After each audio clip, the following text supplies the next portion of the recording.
चला दादा येऊ का? आज संडे सुट्टी नाही का तुला?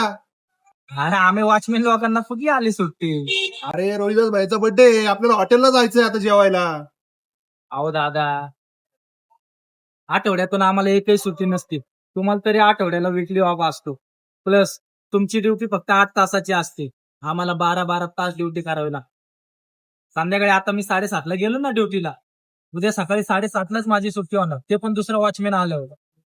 जिंदगी आमची झंडे हो. करणार काय? परिस्थिती माझ्या घराची अशी आहे ना, मला जग मारून कामाला जावंच लागतं.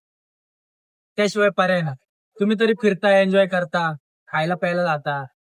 मला 12 तास ड्युटी करणे भागच. वैतागलोय राव. काय करू? शिक्षण नाही, काय नाही. करावं लागतं. पगार किती आहे मला? 9-10 हजार रुपये पगार. काय होतं तेवढ्यामध्ये? आणि मी जर सुट्टी घेतली ना, तर माझा खाडा लागतो. आणि तो खाडा मला लय महाग असतो. त्यामुळं तुमची आणि माझी जिंदगीचा काहीच मॅच नाही. हा राव, तुमची जिंदगी लय हालाकीची आहे राव बाबा.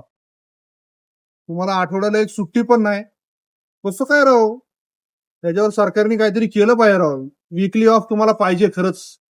मला पण वाटतं रे, घरच्यांना वेळ द्यावा, फॅमिली सोबत फिरावा, तुमच्या सोबत फिरावा. पण काय करू राव, माझी ड्युटी अशी आहे ना, वॉचमॅन लोकांसाठी कोणच काय करत नाही. खरंच सरकारने याच्यावर आहे ना, गांभीर्याने विचार करायला पाहिजे आमच्यासाठी. असो, जाऊ का? ड्युटीचा टाइम झालाय. ओके भाऊ.